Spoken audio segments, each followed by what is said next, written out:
fall once again here to the Detroit Red Wings. Final score today, 4-2 in Detroit. The home and home is complete. 6-3 win for Detroit here in Philadelphia the other night, and a 4-2 win. They double them up once again, different score, and get the win and win the back-to-back. And the Flyers, once again, just not able to generate enough offense in this game, Bri. And, the power play, they get a power play goal, but not enough, all said and done. And they fall here to Detroit. Now they've lost 2 straight.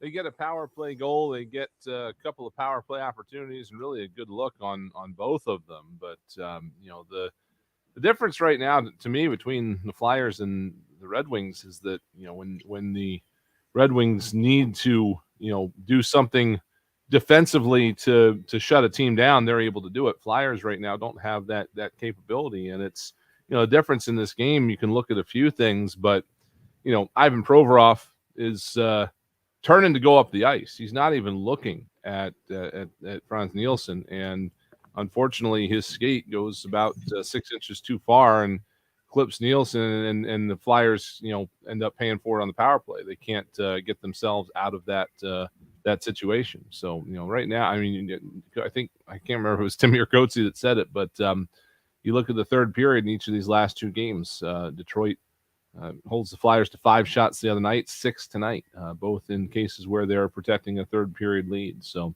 that's one of several things that the Flyers need to, try to bring out in their game. And again, the ability to come back, obviously, is what they're looking to do. But, they do that tonight if they don't give up that power play goal there in the third. Yeah, I mean, I think one of the big elements. Hey, lower your box a little bit. Rivers.com highlight reel in just a minute. The big thing, and we talked about it pregame, they had a couple of their players draft young guys that are in the game and making plays. Obviously Dylan Larkin and you look at Bertuzzi are huge factors for them, 2 best players. But the 3 young guys, their 2018 first-round pick scored in this game, Philip Zadina. Their 2019 first-round pick has been a factor in these 2 games, in Lucas Raymond and Moritz Seider. They were all good in the game. Seider gets a goal in this one. What a perfect shot that was. I tweeted it out. Turnaround is fair play after Isaac Ratcliffe does a great job screening Thomas Greiss and gets the Flyers on the board on the Yandel goal. They turn around and do the same thing, and this time it is in front of the net, and Bertuzzi puts a perfect screen on Hart. It's layered because of the high man and the defensive players as well, and Hart doesn't see it at all, and Seider with a perfect shot, high blocker to beat him because he's leaning toward his glove side. Yep. I mean, it's I guess like you said, turnabout's fair play. That's a good read on his part, and it just tells you a little bit about the kind of player that they've got there, because we talk about Keith Yandel doing it. Well, you expect it from Keith Yandel. He's been in the league for 14 years or whatever it's been, and you look at a guy like Seider, and he is already got that maturity where he can do that sort of thing. So it's one of those things right now where we know this is a Red Wings team that's on the way up. The Flyers at this moment again are still a team with a lot of issues that are not necessarily are anybody's fault, but what's been coming out over the last couple of months is obviously hard to watch, just in terms of dealing with all the injuries and whatnot. There was a tweet floating around on Twitter that the Flyers, in terms of the players not available to them right now, are 4 players short of an entire team's worth of players,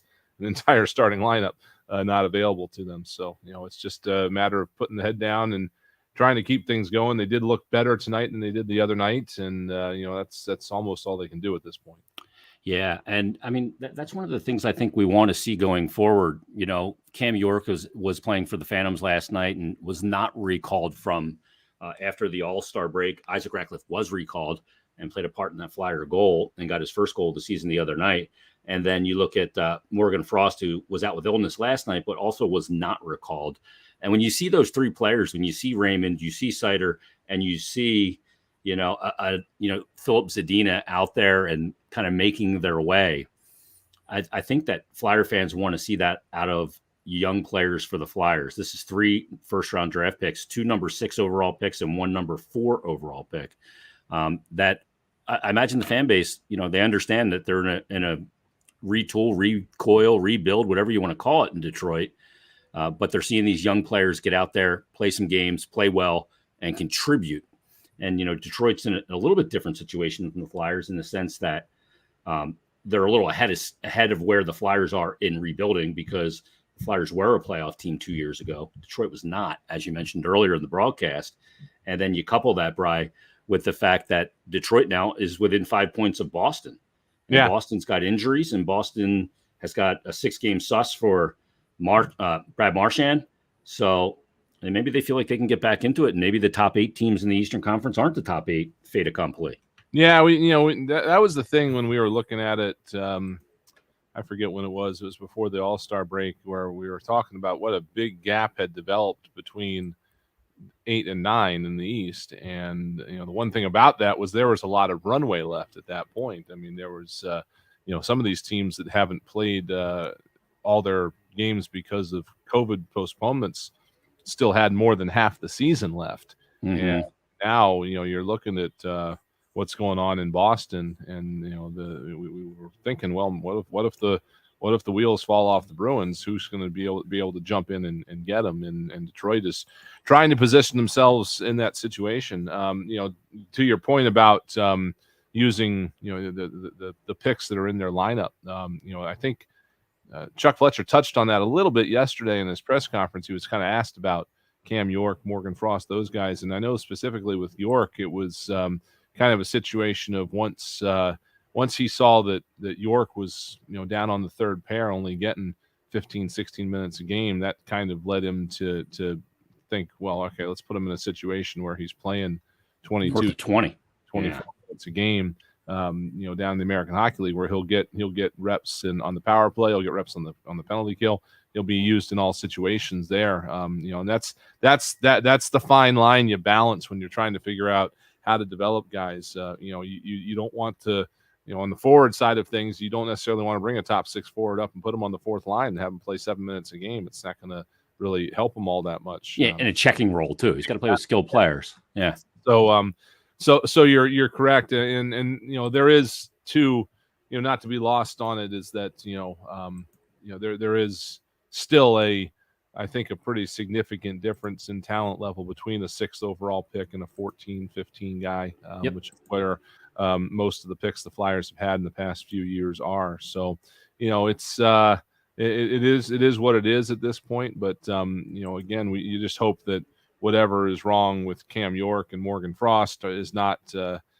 Frost I think is just an illness, but whatever is wrong with Cam York, that's not anything that's going to be long term, and he can keep on his path up, because that's all the Flyers have left necessarily get out of this season for the most part, is positioning themselves for the future, figuring out where guys are at, and getting the getting the young core some development time. And if they're hurt, obviously they can't do that. So that's the challenge right now. Even with the older guys, Chuck mentioned it in the press conference, that in terms of figuring out where Ryan Ellis fits in moving forward, well, he's got a 5-game sample size to go off of, which is much. So, we'll see what happens.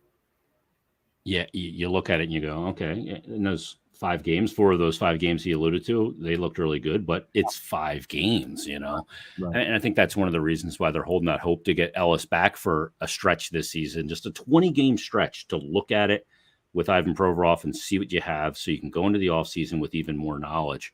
I mean, the one thing when it comes to Ellis, though, and it's a fair concern, is availability. Availability in sports is number one. You can be the best player in the world, but if you're not available, it doesn't mean much. You got to be able to get onto the field of play.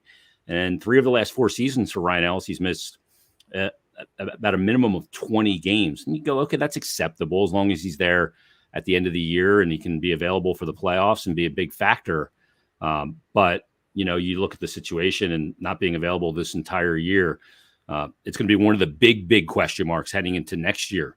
Yeah. If he gets shut down this year, obviously Sean Couturier will be another one of those big question marks coming off a back surgery and into that new deal, that new 8-year contract.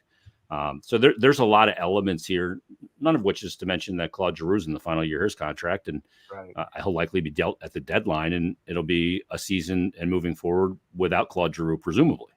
Starting with Ellis, I mean, the Ellis issue is something new, is what we're told. It is not any continuation of any of the previous things that he's had going on. To that end, though, you do kind of wonder, or you were not wonder, but worry that sometimes when you have an injury and you're compensating for that injury, other injuries pop up, and Yep. because he was you know um, out for so long, and there was a lot of space there. So what was it that he was compensating for, and what's cropped up that's kept him out so long? That's the thing. You never like to hear the words back surgery, but the Flyers have been assured that that whatever the issue is with Couturier, that it's going to be taken care of. That's what the doctors are telling the organization. So hoping that those two guys are back and healthy and ready to go. That is, the big asterisk there, or the big question mark is Giroux. He is not at the end of his rope. We've been able to see that this year. Mm-hmm. Despite age, despite any sort of concern there, his body is performing in top shape. So the biggest thing moving forward that the Flyers kind of have right now that they know of, just in terms of, obviously they have some things to do to their roster overall, but the one thing they do know that they've got to figure out is, okay, number one, does Giroux go somewhere at the deadline? And that's his decision. He's got to make that decision whether or not he wants to go at all. Once he makes that decision, do the Flyers want to move him at the deadline? And if they do, are they doing so with the anticipation of him coming back in the offseason or not? Because it's not like right now you've got a veteran player coming to the end of the contract, and okay, no matter where he goes, he's not contributing. I don't want to segue right into Keith Yandle, but you know what I mean. Like he's at the end of a brilliant career. Yandle, Mm-hmm. top pairing defenseman 4 years ago, and now he's ending a contract here, and next year, if he's playing somewhere, he's obviously nearing the end of his career. Claude Giroux is not at that point yet. He is still going to be He's got a high end game to give. He's a top six easy, probably top three on most teams, top line forward for another at least 2-3 years, I would think. So the question is going to be, if you do decide to deal him at the deadline and he doesn't come back next year on a free agent deal, what is the plan moving forward there? Because that's essentially your top line left winger now that you're going to need to replace. Yeah, and a big contributor for your team in so many different roles, not to mention obviously just the captaincy and all that. But the other thing, it's rare that a player is dealt at the deadline and then returns to his team. Bill Meltzer and I were talking about this. There's cases, but they're few and far between. Keith Tkachuk is the one that really kind of jumps to mind. I think it was the 2006-07 season when he was dealt from St. Louis to Atlanta, and then in the offseason went back and signed another deal in St. Louis, I think a 2 or 3 year deal. He was at about the same age, about 34 years of age when he did it as well, but wasn't producing at the same level Giroux is now at 34 years of age. Let's take a time out. We'll come back with more here on the Postgame Show. That's Brian Smith. I'm Jason Martinez. Flyers fall in both games of the home and home against the Detroit Red Wings. We'll continue the Postgame Show after this on the BetRivers.com Flyers Broadcast Network.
just like, you know what, screw it, I'm gonna see what happens. Because the guy ended up skating the puck into the net anyway. But it's just, it's just to me right now, it's this team is not aside from the other night. The other night wasn't great, but for the most part, this team's got the effort right now. They obviously care. They don't want to be in this situation, but they just don't have the guns that they need right now to go up against some of these top NHL lineups. They just don't. It's again, we've been harping on it for the last 3 hours, really. But the injury situation they're in right now is almost unprecedented for them, for this franchise anyway. And now you just hope Jerry Mayhew just needs to be sewed up a little bit. He's all right. But it's really at this point, got to be frustrating. And obviously, frustration is not going to help anybody. It's not going to help them get out of it. It's not going to help them perform better. You just hope that maybe that frustration turns to anger a little bit, and we see a little bit of that come out, and they just become the most annoyed team in the league to play against moving down the stretch here. Yeah, the Mayhew play, that was tough to watch because he cuts across. First, he gets kind of behind the Detroit defense, kind of cuts across Grice, and Grice kind of goes for that choke down poke check where you open up the stick to the backhand side. Yeah. But it kind of gets tangled in the player's skates a lot. I will tell you that a lot of times the goalie sees that and will go kind of hang on to his feet a little extra long purposely, but trying to not make it look on purpose. I don't think he did there, but it causes Mayhew to lose that edge, and he goes in really awkward to the boards. And you could see when he hit his face immediately. I imagine it was the half shield there that caught him and cut him, right? Yeah, and then that's just a consequence of the shields. I mean, obviously face shields in this league have prevented saved a lot of eyes. They've prevented injuries on spades more than they've caused. Let me get that clear, right now. But you always are going to have a couple of times a season where you see things like this, where a guy collides with some sort of a movable object, and the visor causes the cut. So that again, yeah, you're right. Like the Mark Stahl injuries of yesteryear, and these other injuries were guys, Lappy's whole 2009-2010 season. All that stuff is prevented by these face shields nowadays, but occasionally you do get it, and there's no doubt that that's what that was. It was just a freak accident, really. Yeah. The Flyers 15-24-8 overall, and have gone 9-22-6 after starting the season 6-2-2. Those numbers courtesy of Jordan Hall. No, I tell you, he must have been a math major somewhere because he's always got great numbers. I saw that record on the TV screen a minute ago, and it's almost incomprehensible that we're at that point right now after what we thought we would be following those first couple of weeks of the season. It just I don't. It's crazy to think that this team has gone 9-22 and change. It's not the way anybody drew anything up. I mean, you remember back in September, pre-season previews and stuff, people are talking about how Chuck Fletcher had improved this team, and I think the biggest criticism that was happening was the Ristolainen trade, where we all kind of thought that was being looked at out of context. And I think Ristolainen's deal has worked out pretty well for the Flyers overall, especially if they can keep him in the fold here next season. It is really kind of hard to fathom that this is where we're at. Yeah, and Risto not available in this game today, got banged up in the first game of the home and home. And we'll see if he is able to come back coming up, Tuesday against Pittsburgh. That'll be the last road game for a quite extended period of time. Pittsburgh coming up Tuesday night, 7 o'clock. We'll have it all for you right here on the Flyers Broadcast Network. And then 4 games to round out the month of February, all at home, and opening up March with 4 games at home as well, an 8-game homestand to round out February. You get Washington, Carolina, St. Louis, and Washington. Boy, it does not get any. And Pittsburgh's been really good of late. Yeah, Pittsburgh's been outstanding. Obviously, they've rocketed up the standings. I would take a step onto the business side of the equation here real quick and remind folks, if you are holding any tickets from games this year that have been postponed, they're coming up here. This Washington game that's next on the docket, that was originally in December on the 21st. Okay, so this is one of the makeup games of the 4. Yeah. Okay. Carolina game was also moved from somewhere else, and the St. Louis game was originally on the 28th. So that's another thing. If you have a game ticket for that game and you still think it's on the 28th, that's been moved up 6 days.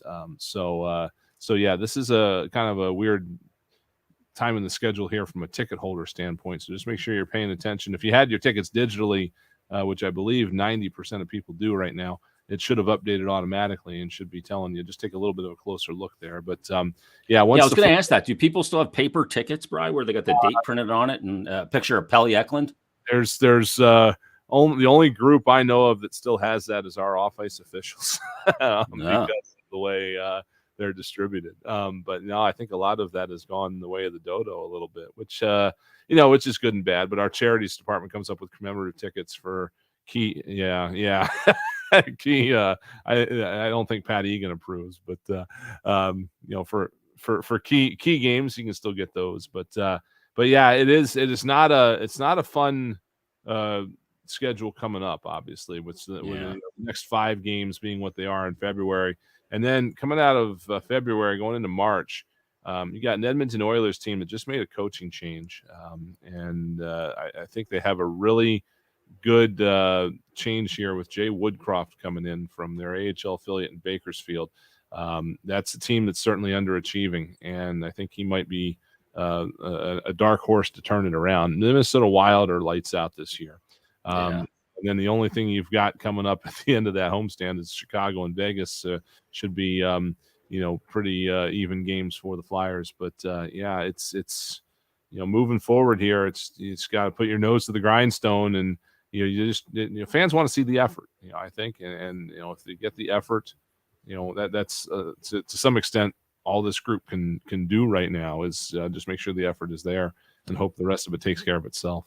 Yeah, they did. Edmonton let go Dave Tippett. They right now are 4 points back of the final playoff spot, which Anaheim has. But they do have 4 games in hand, but they have Dallas in between them with 1 point ahead, and they've played the same amount of games. So that'll be an interesting situation. Imagine missing the playoffs with David and Draisaitl up there like that. I've known Jay Woodcroft for 20 years, believe it or not. You name dropping. Yeah, he was the second line center on the Flint Generals in 2002 when I was there. So followed his career for a while now, and it's a real treat to see him get this opportunity, especially with the group he has to work with.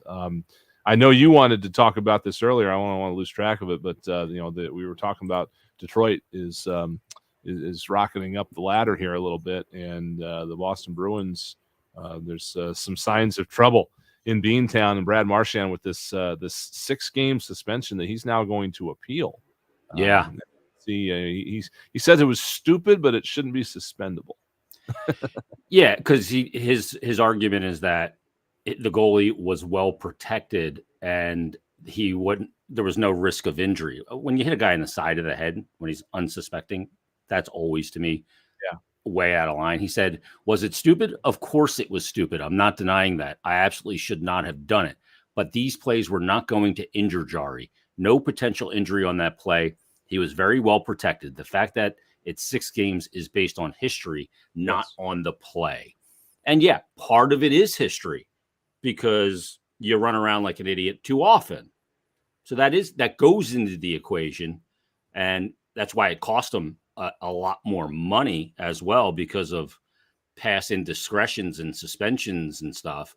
Yeah. And I mean, to me, the play was over the line. And I like Marchand. Like, I like guys who play with an edge and sometimes go over it. And he's a great player. And numbers speak for themselves. And tremendous player. Yeah. But that was over the line, and now he's going to cost his team an important player for 6 games. And I don't know why by the way, I don't know why they're appealing it. Like, the players union doesn't make sense to me, because they're appealing it when the infraction is against another member of the players union. Right. Yeah, it is a little bit of a strange situation there. I will say that I was surprised when I saw that he was offered an in-person hearing for it. But the other thing here that I think that was automatic because it was a match penalty. Well, that's exactly it. There's a little bit of a variable there because they called it a match penalty. And I don't know what all goes into that other than we know it's an automatic review. And in fact, I believe if you get a match penalty, you're suspended until that review is completed. But because it was a match penalty and not just a minor or whatever, that triggers reporting from the officials. If they assess a match penalty, then they file a report basically saying what happened. And I'm wondering if there wasn't something more in that report that made everything worse than what we saw, most of us, on Twitter highlights. There might have been something else going on there. I don't know. But it's a pretty steep price to pay, especially when you're considering, which I'm sure he wasn't at the time, that that the cushion they have for their playoff spot is potentially shrinking by the day. Yeah, no question about it. All right, let's put a wrap on this broadcast. Let's thank a few people before we do. And let's start with the man who would have thrown his stick at a player on an empty net breakaway, and Pat Egan, our in-studio engineer. Great job. Pat, who was on the highlights today? Haley was on the highlights today. Great job by Haley. And for Tim Saunders, Steve Coates, Brian Smith, I'm Jason Martinez. You've been listening to Philadelphia Flyers hockey, a 4-2 loss against the Detroit Red Wings. We're back Tuesday, and the Flyers take on the Penguins. Have a great Saturday, everybody. Enjoy the nice weather, and we'll talk to you on Tuesday. All right, man. All right. All right, stream people. Let me get my ears in so I can hear Smitty. There we go. All right. I guess that's it, Bri. No, Bri doesn't have me in his ear, so we're going to end it right there.